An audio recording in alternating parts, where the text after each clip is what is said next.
الحمد لله وكفى وسلام على عباده الذين اصطفى أما بعد فأعوذ بالله من الشيطان الرجيم بسم الله الرحمن الرحيم إن الله وملائكته يصلون على النبي يا أيها الذين آمنوا صلوا عليه وسلموا تسليما اللهم صل على سيدنا ومولانا محمد معدن الجود والكرم وآلہ واصحابہ الکرام وابنہ الکریم وبارک وسلم صلاة دائمة سرمدا ابدا بسم اللہ الرحمن الرحیم ام لهم نصیب من الملک فإذا لا يؤتون الناس نقیرا ام يحسدون الناس على ما آتاهم الله من فضله فقد آتینا آل ابراہیم الکتاب والحکمة وآتیناهم ملکا عظیما فمنهم من آمن به ومنهم من صد عنه وكفى بجهنم سعيرا صدق اللہ مولانا العظیم۔ کیا ملک میں ان کا کچھ حصہ ہے؟ ایسا ہو تو لوگوں کو تل بھر نہ دیں، یا لوگوں سے حسد کرتے ہیں اس پر جو اللہ نے انہیں اپنے فضل سے دیا۔ تو ہم نے تو ابراہیم کی اولاد کو کتاب اور حکمت عطا فرمائی اور انہیں بڑا ملک دیا، تو ان میں کوئی اس پر ایمان لایا اور کسی نے اس سے منہ پھیرا، اور دوزخ کافی ہے بھڑکتی ہوئی آگ۔ یہ آیات بینات کا تعلق کل جو آیتیں تفسیر میں گزر چکی ان سے اس طرح سے ہے، یہاں ان یہودیوں کی بات چل رہی ہے جو اہل کتاب ہونے کے باوجود مشرکین کا ساتھ دینے لگے تھے۔ اہل کتاب کس کو کہتے ہیں یہ کل میں نے آپ کو سمجھایا ہے کہ اللہ عز و جل نے جن نبیوں پر کتاب اتاری ہے ان کے امتیوں کو اہل کتاب کہا جاتا ہے۔ موسیٰ علیہ السلام پر تورات اتری تو ان کی جو امت ہے وہ اہل کتاب کہلاتی ہے۔ اسی طرح حضرت داؤد علیہ السلام پر زبور اتری ہے، ان کے ماننے والے جو ان کے امتی ہیں ان کو بھی اہل کتاب کہا گیا۔ حضرت عیسیٰ علیہ السلام پر انجیل اتاری گئی تو جو عیسائی تھے عیسیٰ علیہ السلام کی امت میں ان کو بھی اہل کتاب کہا گیا۔ تو اہل کتاب سے مراد اللہ رب العزت کی جو کتابیں ان کے نبیوں پر اتری۔ ہونا تو یہ چاہیے تھا کہ اہل کتاب بہت قریب سے میرے آقا صلی اللہ علیہ وسلم کو سمجھ سکتے تھے، کیونکہ پہلے والی ساری کتابوں میں حضور کی آمد کا تذکرہ آ چکا تھا۔ رسول کریم صلی اللہ تعالی علیہ وسلم کی آمد کی بشارتیں ساری کتابوں میں دی جا چکی تھی۔ تو اب ان لوگوں کو سب سے زیادہ سمجھنا چاہیے تھا حضور کو، لیکن وہی سب سے زیادہ دشمنی پر اترا ہے۔ مشرکین کی بات تو چلے، وہ تو پیدائشی بتوں کی عبادت کر رہے تھے، انہوں نے کوئی کتاب نہیں پڑھی اور اہل کتاب میں سے وہ تھے بھی نہیں، نہ انہیں خدا کے متعلق کوئی معلومات تھیں۔ وہ اگر حضور صلی اللہ علیہ وسلم کی دشمنی کر رہے تھے تو ان کے کفر و شرک کا حسد تھا، کفر و شرک کی بنیاد تھی۔ لیکن یہ اہل کتاب یہ صرف اور صرف اس بات پر حضور سے حسد کرنے لگے کہ اگر ہم سب حضور کی بات مان لیں تو پھر ہماری یہ پیرا مریدی سب ختم ہو جائے گی، جو لوگ ہم کو جو نذرانے دیتے ہیں وہ سب ختم ہو جائیں گے، سارے ڈائیورٹ ہو جائیں گے حضور کی طرف۔ تو صرف اور صرف اس مال کی حسد نے ان کو حق بولنے سے دور کر دیا۔ یہی یہود کی مذمت آئی ہے جب جنگ خندق کا موقع ہوا۔ کل جو میں بتا رہا تھا آپ کو شان نزول جو پچھلی آیتیں گزری ہیں، کیوں یہ آیتیں اتری تھی، ان آیتوں کے نازل ہونے کا سبب یہ تھا کہ حضور پاک صلی اللہ تعالی علیہ وسلم نے ان یہودیوں کو اپنے ساتھ ایگریمنٹ میں شامل کیا تھا کہ مدینے کی حفاظت میں تم ساتھ رہو گے، لیکن انہوں نے کیا کیا، مکہ جا کر کے حضور کی تمام جاسوسی کر کے مکہ والوں کو خبر کرتے تھے، اور حضور صلی اللہ تعالی علیہ وسلم جنگ کی جو بھی تیاریاں کر رہے ہیں یہ راز سب لے جا کر مکہ والوں کو بتائے۔ مکہ والے اتنی جلدی ان پر اعتماد بھی نہیں کرتے، یقین بھی نہیں کرتے۔ مکہ والوں نے یہ بھی کہا کہ تم تو اہل کتاب ہو اور محمد بھی اہل کتاب ہیں، تم دونوں لوگ بعد میں مل جاؤ گے اور ہم کو الگ کر دو گے، تو اسی لیے تم پہلے یہ بتاؤ کہ ہم جو مذہب پر عمل کر رہے ہیں۔ مشرکین مکہ پوچھنے لگے محمد حق پر ہیں کہ ہم حق پر ہیں، ہماری جو ان سے دشمنی ہے یہ صحیح ہے کہ نہیں؟ ان ظالموں نے یہودیوں نے کہا کہ بالکل تم حق پر ہو، محمد نہیں۔ یہ اہل کتاب ہو کر کے بھی مشرکین کو حق پر بتایا، اور اس کے بعد ان مشرکین نے یہ کہا اچھا ٹھیک ہے، اگر ہم حق پر ہیں تو ہمارے خداؤں کو سجدہ کرو تم۔ تو ان یہودیوں نے جو اہل کتاب ہے، ان کے مذہب میں بھی کسی بت کو سجدہ کرنا جائز نہیں۔ آج بھی جو یہودی ہوں گے، عیسائی ہوں گے، وہ آئیڈل ورشپرز نہیں ہوتے، یعنی بتوں کی عبادت کرنے والے نہیں ہیں۔ تو اس زمانے میں جب ان یہودیوں کو معلوم تھا کہ کفار مشرکین جو مکہ کے ہیں وہ بتوں کے سامنے جھکتے ہیں، جب انہوں نے کہا کہ اگر ہم حق پر ہیں تو تم ہمارے خداؤں کو سجدہ کرو، تو انہوں نے سجدہ بھی کر دیا، سجدہ بھی کیا۔ اللہ تعالیٰ ان کی مذمت میں یہ آیتیں نازل فرماتا یؤمنون بالجبت والطاغوت، اللہ نے کتاب کا حصہ ان کو دیا لیکن یہ شیطان پر اور بتوں پر ایمان لاتے ہیں، اور پھر کہتے ہیں کافروں سے کہ تم حق پر ہو، ایمان والے جو اسلام میں ہیں وہ لوگ حق پر نہیں ہیں۔ اللہ فرماتا اولئک الذین لعنہم اللہ، یہ وہ لوگ ہیں جن پر اللہ نے لعنت کی ہے۔ ومن یلعن اللہ فلن تجد له نصیرا، اور اللہ جس پر لعنت کرے اس کا کوئی مددگار نہیں ہوتا۔ قرآن پاک کا یہ ترجمہ میں نے بیان کیا۔ اب اسی کے بعد یہ آیتیں آئی ہیں کہ یہ آیت کیوں کر رہے ہو تم اس طرح سے، میرے نبی کی دشمنی پر کیوں تلے ہوئے ہو؟ ام لہم نصیب من الملک، کیا تمہارے پاس ملک کا کچھ حصہ ہے؟ ملک کا کچھ حصہ کا مطلب یہ ہے کہ سلطنت، پاور، حکومت تمہارے ہاتھ میں ہے۔ تو رب تعالیٰ فرماتا ہے فَإِذَا لَا يُؤْتُونَ النَّاسَ نَقِيرًا، اور اگر ان کو اللہ تعالیٰ حکومت سطوت دے دے تو اس میں سے یہ لوگوں کو تل بھی نہیں دیں گے۔ اب یہاں حکومت ملک سے مراد کیا ہے؟ یہ نہیں جو حکومت تخت حاصل کرنے والی، ملک سے مراد وہ ملک ہے جو رب ذوالجلال چلا رہا ہے، وہی بارشیں برسا رہا ہے، وہی ہوائیں دے رہا ہے، وہی موسموں کی تبدیلی کا مالک ہے، دن اور رات وہی چلا رہا ہے، سارا نظام اللہ رب العزت کے دست قدرت میں ہے۔ اس ملک کا کچھ حصہ ان کے پاس ہے جو اتنے بڑے بلند بانگ دعوے کر رہے ہیں یہودیوں سے، اللہ تعالیٰ فرما رہے ہیں۔ یہ کیوں اس طرح سے نبی کی دشمنی پر تلے ہوئے ہیں، مسلمانوں کی دشمنی پر تلے ہوئے ہیں؟ کیا یہ سمجھتے ہیں کہ کائنات کے مالک یہ ہیں، دنیا میں جینے کا حق صرف ان کو ہے؟ اور اگر ایسا ہوتا، ان کے پاس ملک ہوتا، تو پھر یہ کسی کو تل برابر بھی کوئی چیز نہیں دیتے۔ اب یہاں سے اندازہ کیجئے وہ مولا کریم ہے رب ذوالجلال، اس کے ماننے والوں کو بھی کھلا رہا ہے، نہیں ماننے والوں کو بھی کھلا رہا ہے۔ وہ کریم ہے خدا، ایمان والے بھی اس کے کائنات میں جی رہے ہیں، بے ایمان بھی اس کی کائنات میں جی رہے ہیں تو بندے اسی کے، پیدا کیا ہوا اسی نے۔ تو اگر یہ ملک جو ہے کسی اور کے ہاتھ میں آتا، اس کا کوئی حصہ بھی چلانے کا سسٹم ان کے پاس آتا، تو پھر یہ کسی کا جینا یہاں پر آسان نہیں رکھتے، بہت دشوار کر دیتے۔ اسی سمت میں یہودی آج اسی چیلنج کو قبول کرنے کے لیے آگے بڑھ رہے ہیں کہ ہم ساری چیزوں پر تو قبضہ و اختیار حاصل کر چکے ہیں، یعنی یہ زمینی چیزوں پر تمہاری بہت ساری چیزیں ان کے ہاتھوں میں آ گئیں، لیکن ملک جو ہے وہ اب بھی اس کا کوئی حصہ ان کے ہاتھ میں نہیں۔ ملک سے مراد نظام کائنات کا کوئی حصہ کسی کے ہاتھ میں نہیں ہے سوائے اللہ کے۔ کیا سورج کسی سے پوچھ کے طلوع ہوتا ہے؟ کیا سورج کسی سے پوچھ کے ڈوبتا ہے؟ ٹھنڈی پوچھ کر کے آتی ہے، گرمی پوچھ کر کے آتی ہے؟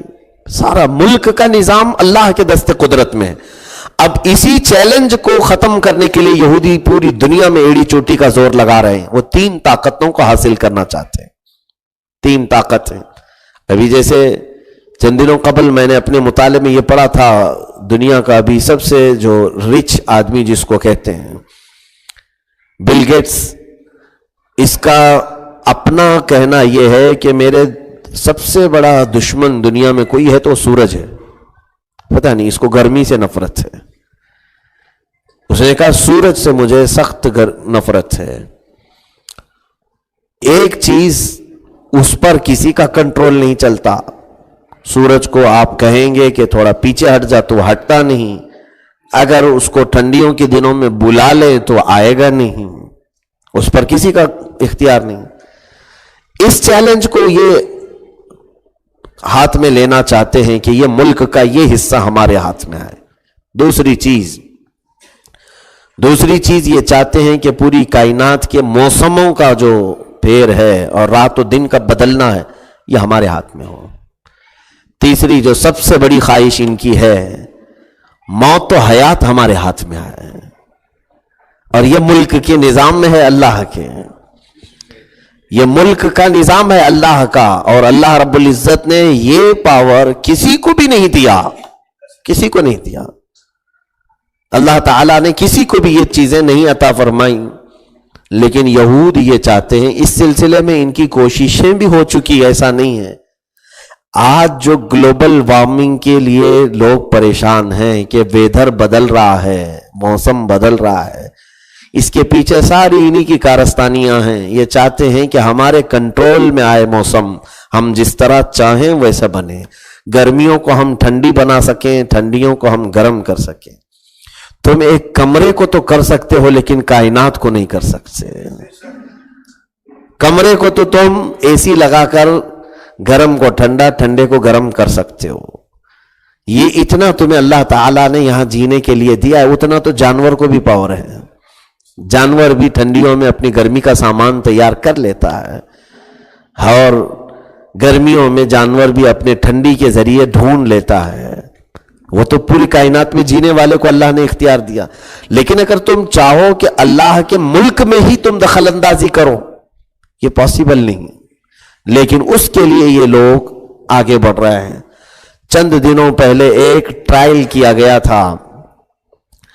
ایک ٹرائل اس طرح سے کہ کچھ بڑے بڑے سائنٹسٹ کو لے کر ایک کیمیکل سے بھرا ہوا ایک بلون جو ہے، اس کا کسی جگہ ایکسپیریمنٹ ہوا ہے جس کو اڑایا گیا آسمان میں.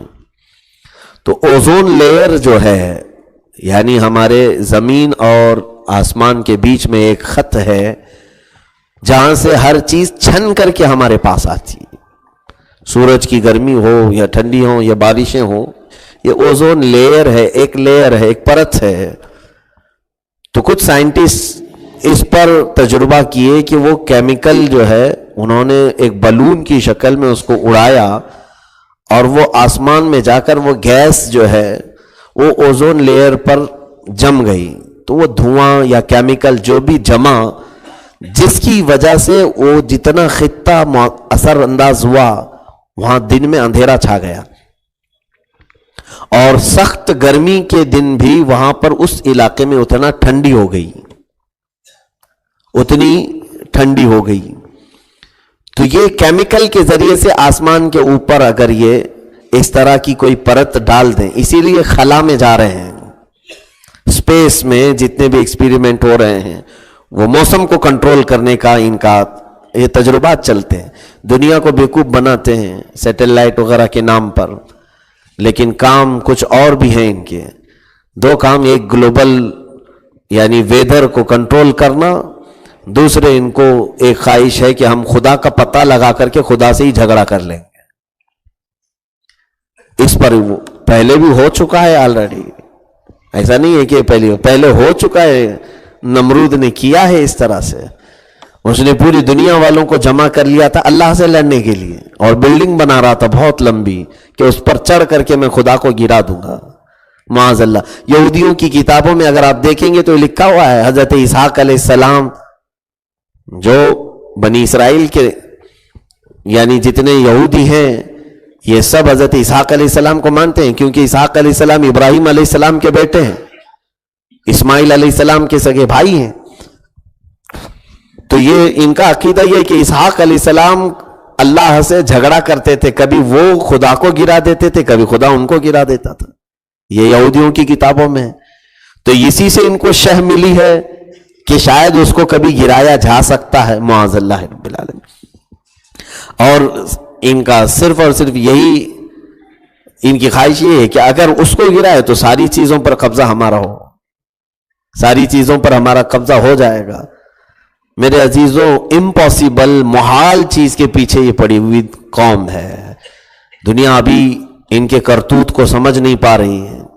سنیے، 3 چیزوں پر ان کو کنٹرول حاصل کرنا، ایک سورج کو اور موسموں کو اور موت پر. مرنا اس میں سے کوئی نہیں چاہتا.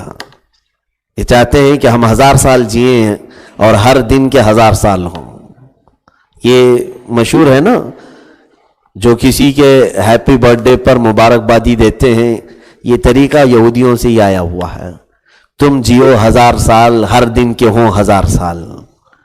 یہ اس طرح سے تفسیر میں فرمایا بزرگوں نے کہ یہودیوں کا سلام ہی یہ ہے 1000 سال. وہ ایک دوسرے کو سلام بھی کرتے ہیں تو یوں کہتے ہیں 1000 سال جیو. جینے کے بہت حریص ہیں یہ.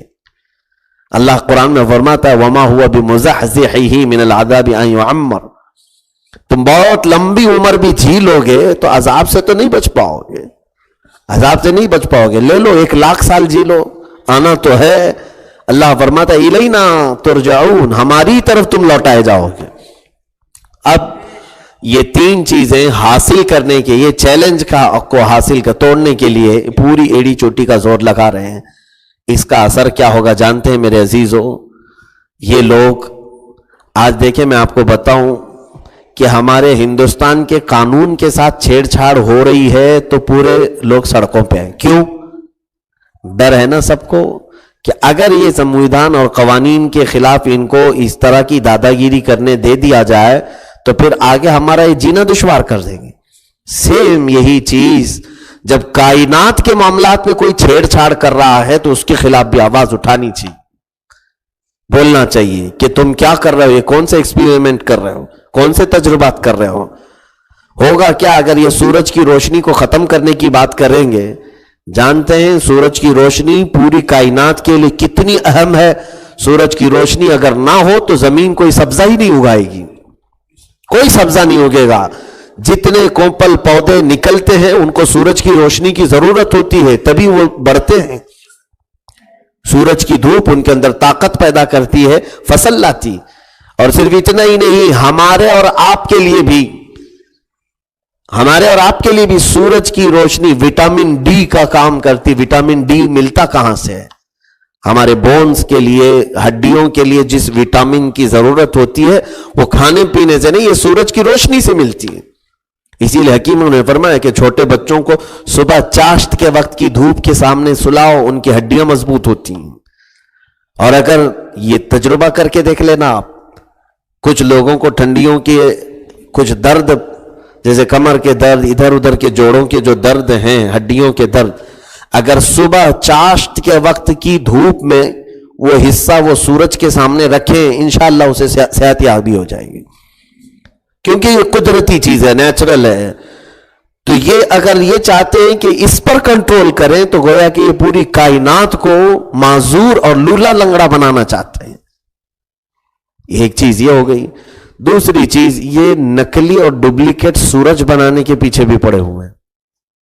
ہاں، یہ بھی کوشش چل رہی ہے. چائنا میں اس کے اوپر بھی بہت لاکھوں ڈالر خرچ کیے گئے، بڑے پیمانے کا الیکٹریسٹی سے تیار کیا ہوا ایک بلون کہ وہ کتنی روشنی دے سکتا ہے. تمہیں اگر ویسا سورج بنانا ہو تو 1 کروڑ سورج بھی اس سورج کا مقابلہ نہیں کر پائیں گے جو رب ذوالجلال کا بنایا ہوا ہے. اس تک نہیں پہنچ سکتے ہیں.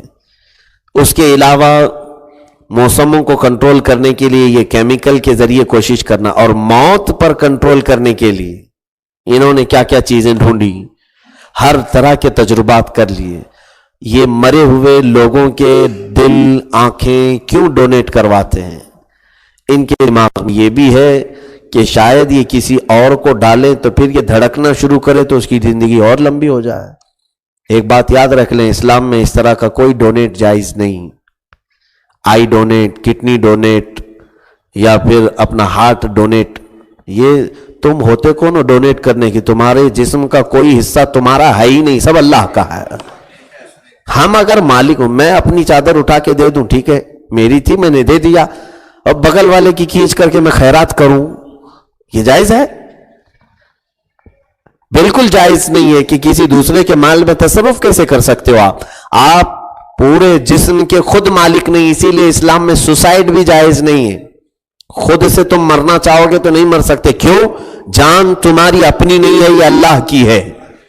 اللہ جب چاہے گا تم سے لے لے گا واپس.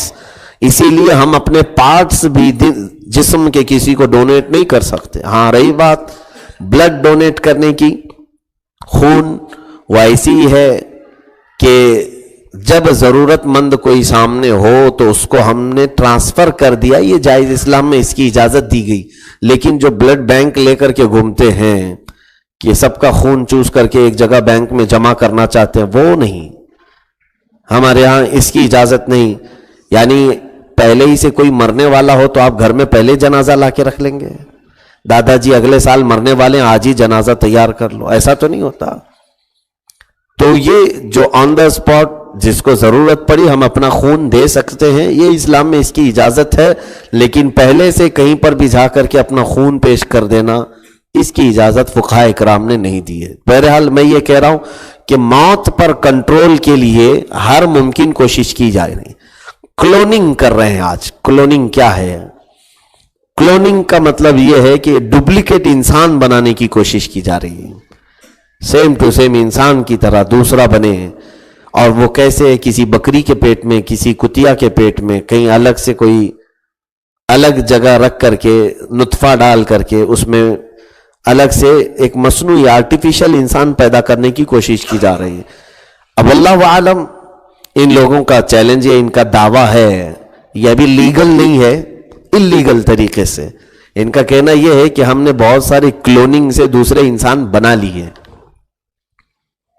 لیکن آنکھوں کے سامنے تو ہمارے نہیں ہیں. بعض محققین جو بعض لوگ ریسرچ کر رہے ہیں وہ کہہ رہے ہیں کہ کلوننگ کے ذریعے سے انہوں نے ایک دوسرا انسان بھی بنایا، لیکن میرا رجحان یہ کہتا ہے کہ قیامت تک ممکن نہیں ہے.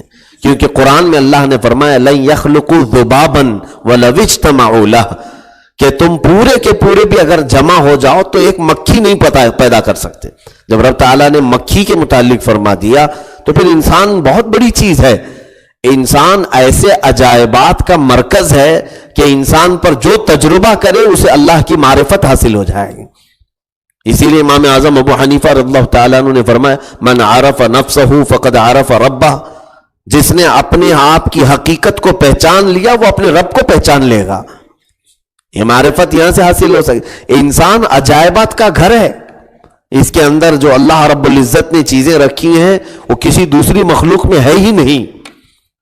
ہمارے سر سے لے کر پیر کے ناخن تک جو ہمیں نسوں میں رکھا گیا، باندھا گیا، تو بعض لوگوں نے کہا کہ اگر ہماری نسیں کھول دی جائیں تو کئی ہزار کلومیٹر تک خالی تمہاری نسیں بچھائی جائیں گی، جس کو گن نہیں سکتے، لا تعداد. اور ایک نس اگر تمہاری ٹوٹتی ہے تو دنیا کا آج تک کوئی بھی نیورو سرجن ہو، ڈاکٹر ہو، دوسری نس بنا نہیں سکا. یہ سلائی تو کر سکتے ہیں، نس دوسری بنا نہیں سکتے. اسی لیے بتاؤ کہ کتنے ڈاکٹر ہیں جنہوں نے اندھوں کو آنکھ دے دیا ہوا ہے، جس کی آنکھیں جا چکی ہوں. کیسے جاتی آنکھیں؟ آنکھوں کے پیچھے جو نسیں ہوتی ہیں وہ نسیں سوکھ جاتی ہیں، جس میں سے ان کو روشنی ملتی ہے اور خون کی سپلائی ہوتی ہے، وہ سوکھ جاتی ہے. تو اتنی ترقی یافتہ دور میں، اتنی ٹیکنالوجی کے دور میں، ان سوکھی ہوئی نسوں کو کوئی کیوں زندہ نہیں کر پاتا؟ یا کوئی چینج کر کے دوسری نسیں کیوں نہیں بنا سکتا؟ ممکن نہیں ہے. آپ اندازہ کرو، نس اتنی باریک سی چیز ہوتی ہے، آنکھوں کی نسیں، جو تمہارے ہاتھ میں اگر آ بھی جائیں تو دیکھ نہیں پاؤ گے، اس کو مائکروسکوپ سے دیکھنا پڑے گا، خوردبین سے دیکھنا پڑے گا. اتنی باریک نسیں، ڈاکٹرز اتنی باریک نسیں نہیں بنا پائے، پورا انسان کہاں سے بنا پائے؟ روبوٹ تو بنا لو گے لیکن انسان نہیں. روبوٹ الگ چیز ہے، انسان الگ چیز ہے. روبوٹ صرف اتنا کرے گا جتنا اس کے اندر ڈائریکشن تم نے دیے ہیں، جتنی چیزیں تم نے اس میں بھری ہیں وہی چیزیں کر سکے گا. اور پھر یہ بھی تو دیکھو، روبوٹ کو بنانے والا ہی انسان ہے، تو پھر ویسا انسان بنا کے دکھاؤ جو اور انسانوں کو بنا سکے. یہ ممکن نہیں. لیکن یہودی یہ چیلنج کر رہے ہیں کہ ہم نے کلوننگ سے انسان بنا ہے. میرے عزیزو، یہ ملک کا اللہ کا نظام ملک کے حصے ہیں. اور قرآن میں اللہ فرماتا ام لہم نصیب من الملک، کیا اللہ نے ملک کا کوئی حصہ انہیں دیا ہے؟ نظام قدرت میں سے کوئی چیز دیا ہے؟ اگر ان کے پاس ہوتا یہ پاور تو پھر یہ کیا کرتے ہیں؟ یہ شیطان کیا کر جاتے؟ اگر رزق پہنچانا، موت و حیات دینا، موسموں کی تبدیلی وغیرہ ان کے ہاتھ میں ہوتی تو یہ پوری دنیا کو پریشان کر کے رکھ دیتے. وہ قادر مطلق ہے، حی و قیوم خدا ہے. رب ذوالجلال نے ہمیں اس کی زمین پر 1000 گناہ کے باوجود بھی عیش کی زندگی عطا کیا ہے. اس کی مہربانیاں اس کی طرح کوئی کرم کر بھی نہیں سکے گا. بہرحال دوسری بات یہ ہے، اللہ تعالیٰ فرماتا ہے ام یحسدون الناس علی ما آتاہم اللہ من فضلہ، یا تو پھر یہ حسد کر رہے ہیں کس سے؟ مسلمانوں سے، کہ اللہ نے اپنے فضل سے جو انہیں دیا ہے اس پر یہ حسد کر رہے ہیں. کیا دیا ہے اللہ نے ہمیں؟ جو تم پوری مشینیں ملا کر کے نہیں بنا پائے، وہ اللہ تعالیٰ نے میرے مصطفیٰ صلی اللہ علیہ وسلم کے قدموں میں پلنے والے کسی ایک مسلمان کو ایسی عطا فرما دیا. تم یہ چاہ رہے ہو کہ تم پوری دنیا پر کنٹرول حاصل کر لو، ملک کے نظام میں کچھ حصہ تمہارا ہو جائے، تم نہیں کر سکے. ہزاروں لاکھوں اربوں خرچہ کر کے پہنچ نہیں پائے، لیکن گدڑی پہنے ہوئے میرے مصطفیٰ صلی اللہ علیہ وسلم کے غلاموں کا حال یہ ہے کہ اگر وہ سورج سے کہہ دیں تو وہ رک جائے. اللہ کے حبیب کے غلاموں کا یہ حال ہے. میرے مصطفیٰ کریم صلی اللہ علیہ وسلم نے ڈوبے ہوئے سورج کو پلٹایا، چمکتے ہوئے چاند کو اشارہ فرمایا تو شک ہو گیا، حالانکہ وہ سب اللہ کے ملک کا حصہ ہے. رب تبارک و تعالیٰ نے اپنے محبوبوں کو یہ قوت عطا فرمائی یہ بتانے کے لیے کہ تم مجھ سے جھگڑا کر کے وہ چیز حاصل نہیں کر پاؤ گے، محبت کرو تو اللہ محبت میں خیرات عطا کرے گا. رب تعالیٰ سے محبت کرو. اور اسی لیے اقبال نے کہا کہ محمد سے وفا تو نے تو ہم تیرے ہیں. اللہ فرما رہا ہے، اللہ کا یہ فرمان ہے، یہ اس کی ترجمانی کر رہے ہیں اقبال شعر میں کہ محمد سے وفا تو نے تو ہم تیرے ہیں. اللہ فرما رہا ہے میں تیرا ہو جاؤں گا. ارے یہ جہاں چیز ہے کیا، لوح و قلم تیرے ہیں، کائنات پر تیری سطوت بٹھا دی جائے گی. حتیٰ کہ سیدنا غوث العظم دستگیر رضی اللہ تعالیٰ عنہ بہت ساری کرامات ہیں آپ کی، اس میں سے مردوں کا زندہ کرنا کیسے؟ اللہ کا نظام ہے یہ، جسے چاہے وہ زندہ کرے، لیکن اپنے محبوبوں کو دیا اس لیے کہ وہ اللہ کی محبت میں فنا ہوئے ہیں. اللہ کی محبت، ان کا کام اللہ کا ہی کام ہے. کیونکہ قرآن میں اللہ فرماتا ہے صحابہ نے جو جنگ بدر میں تیریں چلائی تھیں، رب تعالیٰ فرماتا ہے وَمَا رَمَيْتَ إِذْ رَمَيْتَ وَلَكِنَّ اللَّهَ رَمَا. تیر جب چلا رہے تھے تم نہیں چلا رہے تھے، تیروں کو اللہ نے چلایا ہے. تو کبھی اس کے محبوبوں کا کام جو ہے اللہ اپنی طرف منسوب فرماتا ہے، وہ ہمارا ہی کام ہے. میرے عزیزو، اللہ نے جو ایمان والوں کو نعمت دی ہے، اس نعمت کے وہ حاسد ہیں، حسد کرتے ہیں، اور یہ حسد میں ہی جلتے رہ جائیں گے. اسی طرح کی ایک بات ایک بڑے مفکر نے لکھی تھی، شاید میں نے آپ کو اس سے قبل بھی شیئر کیا ہو اس بات کو. ایک بڑا ماڈرن کلچر کا آدمی، بہت تہذیب تمدن کی بات کرنے والا، امریکہ کا دل دادا، مغربی تہذیب کا سائنٹسٹ، گنبد خضرا کے پاس کھڑے ہو کر باتیں کرنے لگا. کہنے لگا کہ اے گنبد خضرا، ہم مسلمان ہیں، تو نے کہا ہے کہ ہم کامیاب ہیں. کہاں کامیاب ہیں ہم؟ آج تو پوری دنیا میں ہم لٹ رہے ہیں، مارے جا رہے ہیں. کیا کامیابی اسی کو کہتے ہیں؟ ہم تو روٹی کپڑا اور چھوٹی چھوٹی چیزوں کے لیے مارے جاتے ہیں، ہماری مسجدیں، معبدیں، خانقاہیں برباد ہوتی جا رہی ہیں، ہم کامیاب ہیں؟ تو جواب آیا اس کو. یہ عالم تصور میں ایک مفکر نے لکھا ہے کہ اے بندے، ضرور مسلمان کامیاب ہیں، لیکن اللہ نے جو شرط رکھی ہے وہ یہ ہے کہ تم اگر نبی کے سچے غلام ہو جاؤ، اگر تم نے مصطفیٰ کریم صلی اللہ علیہ وسلم کی محبت پہن لی ہوتی تو اللہ کا وعدہ تو برحق ہے، وہ آج بھی ہوگا. تو اس نے کہا کوئی کامیاب ہے جو گنبد خضرا کے سائے میں پلا ہوا ہو؟ تو اس کو دکھایا گیا، آؤ تاریخ کے اوراق پلٹو. تم کہہ رہے ہو کہ یورپ بہت کامیاب، امریکہ بڑا سپر پاور، ٹھیک ہے، گنبد خضرا کی چھاؤں میں بیٹھنے والے ایک ہی انسان کو دکھایا گیا. اس کو ایک ہی انسان دکھایا گیا. کیسا انسان دکھایا گیا؟ 800 سال پہلے کا ایک انسان. اس نے دیکھا تاریخ کے پنوں میں کہ بیٹھا ہوا ہے ایک مرد مجاہد، ایک قلندر بیٹھا ہوا ہے، سامنے ایک نوجوان آیا. نوجوان سے اس بزرگ نے پوچھا بیٹا کیوں آئے ہو؟ کہا کہ میں آپ کے پیچھے چلنے آیا ہوں، آپ کی بیعت کرنے آیا ہوں. تو اس مرد درویش جو بزرگ بیٹھے ہوئے مسجد نبوی میں، 800 سال پہلے کی بات یہ دیکھ رہا ہے تاریخ میں، وہ میں بتا رہا ہوں. اب تاریخ سے اس نے پوچھا یہ دونوں ہیں کون؟ تو تاریخ نے بتایا وہ بیٹھا ہوا خواجہ عثمان ہارونی ہے اور یہ آیا ہوا یہ معین الدین اجمیری ہے. دونوں کا مکالمہ سنو. خواجہ عثمان ہارونی نے کہا میرے پیچھے چلنا چاہتے ہو؟ تو انہوں نے کہا آسمان کی طرف دیکھو کچھ دکھتا ہے. معین الدین اجمیری نے دیکھا اور کہا آسمان دکھتا ہے اور کچھ بھی نہیں. کہا زمین کی طرف؟ کہا زمین دکھ رہی اور کچھ بھی نہیں. کہا تمہیں اور مجاہدہ کرنا ہے.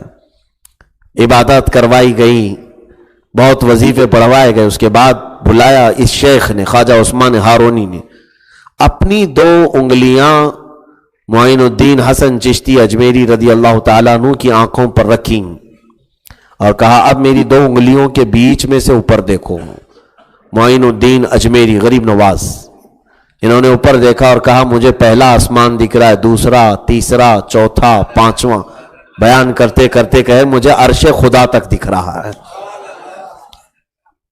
نیچے دیکھو تو انہوں نے کہا زمین کے 7 طبق بلکہ تحت الثری تک مجھے نظر آ رہا ہے. خواجہ عثمان ہارونی رسول کریم صلی اللہ تعالی علیہ وسلم کی مسجد نبوی میں اعتکاف میں بیٹھے وہ بزرگ جو 800 سال پہلے کے 2 انگلیوں کے درمیان سے اوپر دکھائیں تو عرش خدا تک دکھے، نیچے دکھائیں تو تحت الثری تک دکھے. تاریخ نے پھر اس مفکر کو کہا، اسی ماڈرن آدمی کو کہا بس کر، گنبد خضرا کے چھاؤں میں پلنے والے کامیاب انسان کو تو پوچھ رہا تھا، میں نے تو ایک ہی تجھے مثال دی ہے. جا اپنی ترقی یافتہ دنیا میں سے ڈھونڈ کر ایک ایسا آدمی لا جس کی انگلیوں کے بیچ میں سے دیکھے تو عرش خدا دکھے، نیچے دیکھے تو تحت الثری دکھے. کہاں جاتا؟ پوری خاک چھان کر کیا ہے. اور اس نے عرض کیا ہمارے ہاں تو پیٹروٹ میزائل بہت ہیں، اڑنے والے پلین تو بہت ہیں، چاند پر کمندیں تو ڈال لیا، لیکن انسان ایسا تو ہمارے پاس نہیں ملتا.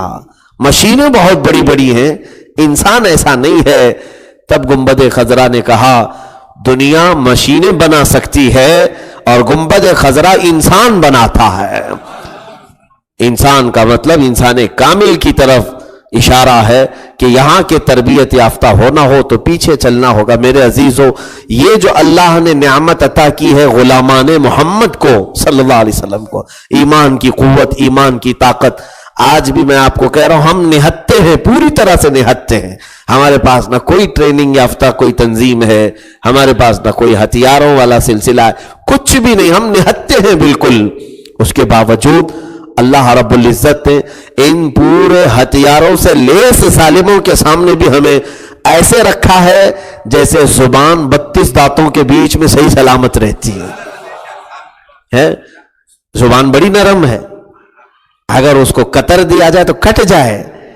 32 دانتوں کے بیچ میں تنہا رہتی ہے لیکن کبھی کسی سے کٹتی نہیں، اتفاق کبھی ہو جائے غلطی سے.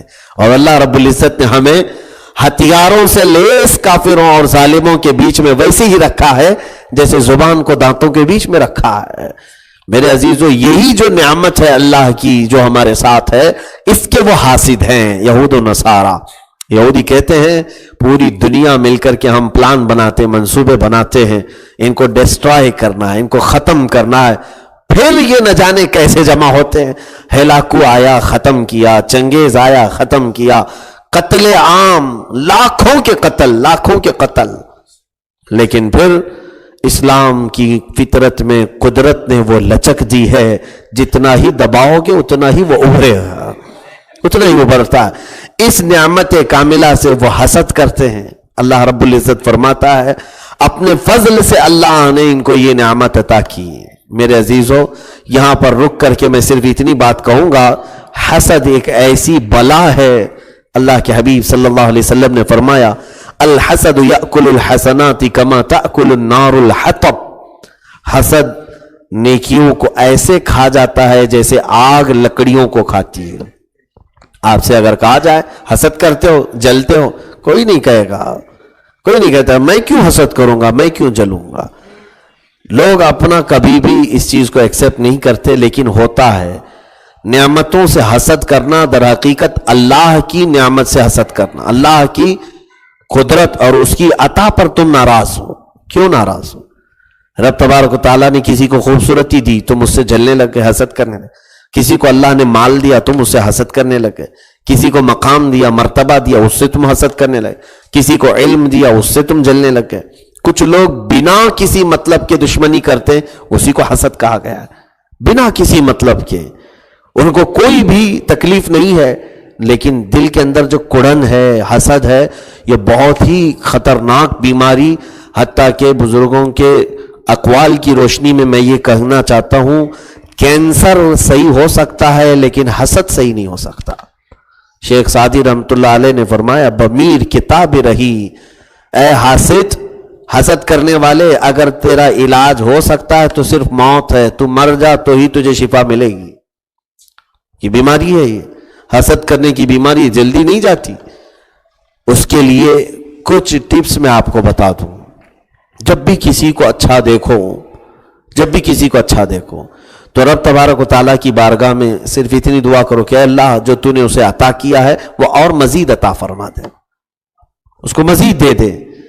اس کا بدلہ یہ ہوگا کہ حدیث میں ہے، جیسے ہی تم نے اس کے لیے دعا کی، اللہ تعالیٰ 2 فرشتے تمہارے سر پہ اتارتا ہے، اور وہ فرشتے یہ کہتے ہیں کہ مولا، اس نے جو اپنے بھائی کے لیے مانگا ہے وہ ڈبل اسے عطا کرتے ہیں. تم اس کے لیے دعا کر رہے ہو اور فرشتے تمہارے لیے دعا کریں. تمہاری دعا کا مطلب پتہ نہیں ہے، لیکن فرشتوں کی دعا تو اللہ قبول فرمائے گا. سب سے بہترین ہی ہے، اگر کسی کے متعلق کچھ سنو تو دعا دے دیا کرو. حسد کی بیماری نہیں آئے گی، حسد کی آگ میں نہیں جلو گے کسی کے بھی متعلق. اور یہ چور راستہ ہے شیطان کا، حسد. اسی راستے سے داخل ہوتا ہے، لوگوں کو کھا جاتا ہے، نیکیاں ختم کر ڈالتا ہے. دیکھیں آپ جس سے بھی آپ حسد کریں گے اس کا کچھ بھی نہیں بگڑے گا، تمہاری نیکیاں سب ٹرانسفر ہوتی ہوئی چلی جائیں گی. 4 لوگ بیٹھے، غیبت کا کٹا سجا ہوا ہے، میٹنگ چل رہی ہے فلاں کے معاملات لے کر کے. ارے وہ آج جو پہنچا ہے نا، ہم کو سب معلوم ہے کون سی کمائی سے آیا ہے، اس کے ساتھ 2 نمبر کے ہیں، وہ ہے یہ ہے. اگر ہو یا نہ ہو تم اس پر بلیم کر لیے، اس کے اوپر حسد کیے. ارے آج یہ اتنا جو چہچہا رہا ہے، اڑ رہا ہے، ہم جانتے ہیں اس کا پہلے کا کیا کیا تھا، سب کرتوت ہم جانتے ہیں. تم نے حسد کیوں کیا؟ یہ حسد کی بیماری شیطان کی ہے، اور یہودیوں کی سب سے خطرناک عادت حسد جو میرے آقا سے انہوں نے کیا. اسی وجہ سے اللہ نے ان کو ایمان کی دولت سے محروم رکھا. حسد. اگر حضور صلی اللہ تعالی علیہ، دیکھیں جنگ کیا ہے ابو سفیان نے حضور کے ساتھ، خالد بن ولید نے جنگ کیا ہے حضور کے ساتھ، جنگ احد میں مقابلہ کیے ہیں، اس کے باوجود اللہ نے انہیں ایمان عطا کیا، ہدایت دی. اس لیے کہ ہو سکتا ہے وہ اپنے نظریات کی لڑائی لڑ رہے تھے، لیکن یہود ایمان نہیں لائے. جو وجہ یہ تھی کہ وہ جان کر کے حسد کر رہے تھے، حضور صلی اللہ علیہ وسلم کو جان کر کے حسد کر رہے تھے. ساری چیزیں معلوم تھی، حضور کو سب سے حسین و جمیل دیکھتے تھے، اس کے باوجود کہتے تھے کہ وہ بدصورت ہے. معاذ اللہ، نعوذ باللہ من ذالک. تو یہ حسد تھا، ساری چیزیں نظر آنے کے بعد بھی اس کی اچھائیوں کو کھا جانا. میرے عزیزو، اب جس سے حسد کیا جا رہا ہے اس کو خوف کرنے کی ضرورت نہیں. امام غزالی رحمت اللہ تعالی علیہ نے فرمایا، جب اللہ رب العزت کسی کے مرتبوں کو بڑھانا چاہتا ہے تو پہلے اس کے حاسدین پیدا کرتا ہے. حاسدین اس کے جیسے بڑھنے لگتے ہیں، اس کا مقام بلند ہوتا ہے، کیونکہ وہ بیچارے فری میں سارا ڈاٹا ادھر ٹرانسفر کر رہے ہیں. ہوتا ہے ایسے. تو کئی مرتبہ ایسے معاملات ہوتے ہیں کہ دل میں یہ سکون بھی ہوتا ہے. میرے عزیزو، اگر ہم اپنی بات کریں، ہم اپنے گناہوں کے اعتبار سے کب کے پکڑے جائیں اللہ رب العزت کی بارگاہ، لیکن کچھ لوگوں نے ہمیں گالی دے کر کے، کچھ لوگوں نے حسد کر کے، کچھ لوگوں نے جلن کر کے کچھ چیزیں ہمارے پاس ویسی پہنچائی ہیں، شاید اسی وجہ سے اللہ رب العزت معاف کر دیتا ہے. قیامت کے دن بھی یہی چیزیں ہوں گی. جتنے لوگ تمہاری غیبت کرتے تھے، جتنے لوگ تمہارے سے حسد کرتے تھے، قیامت کے دن وہ بھی کھڑے ہوں گے. ایک ذرہ بھی اللہ نہیں چھوڑے گا. فَمَن يَعْمَلْ مِثْقَالَ ذَرَّةٍ خَيْرًا يَرَهُ. جس نے ذرے کے برابر، ذرہ کہتے ہیں وہ رائی کے دانے سے بھی کم ہوتا ہے، کہا اتنی بھی نیکی کیا ہو وہ بھی ہم دکھائیں گے. وَمَن يَعْمَلْ مِثْقَالَ ذَرَّةٍ شَرًّا يَرَهُ. اللہ فرماتا ہے رائی کے دانے کے برابر بھی، ذرے کے برابر بھی اگر کوئی برائی کیا ہو وہ بھی ہم قیامت کے دن اسے دکھائیں گے. تم نے کچھ بھی کیا ہو، کسی کے متعلق حسد کیا ہو، وہ چیزیں وہاں آئیں گی اور اس کو حق دلایا جائے گا جس سے تم نے حسد کیا تھا، جس کی خرابیاں تم نے بیان کرتے تھے، جس کی غیبت تم کرتے تھے، اس کو ساری چیزیں تمہاری دلائی جائیں گی. اسی لیے اب اس کے احکام میں آلریڈی پہلے بیان کر چکا ہوں، کیا چیز غیبت میں آتی ہے، کیا چیز نہیں آتی ہے، کون سا حسد ہے، کون سا نہیں. اب مثال کے طور پر اگر میرے پاس تھوڑا بہت اگر علم ہے، اگر مجھ سے آپ حسد کر رہے ہیں تو جائز ہے، مجھ سے حسد کر سکتے ہیں. یا پھر کسی علم والے سے، اس کو حسد نہیں کہیں گے، اس کو رشک کہیں گے. اس لیے کہ علم والے کے ساتھ اگر آپ اس لیے رشک کر رہے ہیں کہ اللہ نے اس کو یہ دیا ہے، کاش مجھے بھی یہ چیز مل جائے، ثواب ہے. لیکن حسد اس وقت مانا جائے گا جب علم والے کو اس نیت سے دیکھیں کہ اللہ اس کو ختم کر دے، اس کو گرا دے. تم نے اگر دل میں برا ارادہ کیا تو وہی حسد ہو گیا. اب کسی مالدار کو آپ دیکھیں، بڑا پیسے والا ہے اور خیرات صدقات وغیرہ کرتا ہے، تو آپ دل میں رشک کریں، کیسا ہے میرا بھائی، اس کو اتنا سب ملا ہے، کاش میرے پاس بھی ایسا ہوتا تو میں اتنے خیرات کرتا. رب تعالیٰ کے حبیب صلی اللہ علیہ وسلم نے فرمایا ہے تم نے ایسا ارادہ کیا، دو لوگ قیامت کے دن، سنیے بڑی میرے مولا کی مہربانیاں دیکھیں. ایک کو اللہ نے بہت مال دیا تھا، بہت مالدار ہے، سیٹھ ہے، غربا مساکین کو بہت تقسیم کرتا تھا، خیرات کرتا تھا، بہت ثواب اس نے کمایا. اور ایک تھا غریب، اس کو کچھ بھی نہیں، اس کے پاس پیسے نہیں تھے، لیکن روزانہ اس امیر کو دیکھتا تھا اور یہ کہتا تھا کہ کاش میرے پاس ہوتے تو میں اس سے زیادہ لوگوں کو تقسیم کرتا. قیامت کے دن جب حساب ہوگا تو اس مالدار کو خیرات، صدقات اور مساکین کی محبت کی جو جزا ملے گی، جنت، اللہ رب العزت وہ بہت بڑا اجر اسے دے گا، اتنا ہی اجر اس غریب کو بھی عطا کرے گا. اس سے پوچھا جائے، یہ پوچھے گا کہ مولا اس نے تو بہت خیرات کیا، میں نے تو کوئی خیرات نہیں کی.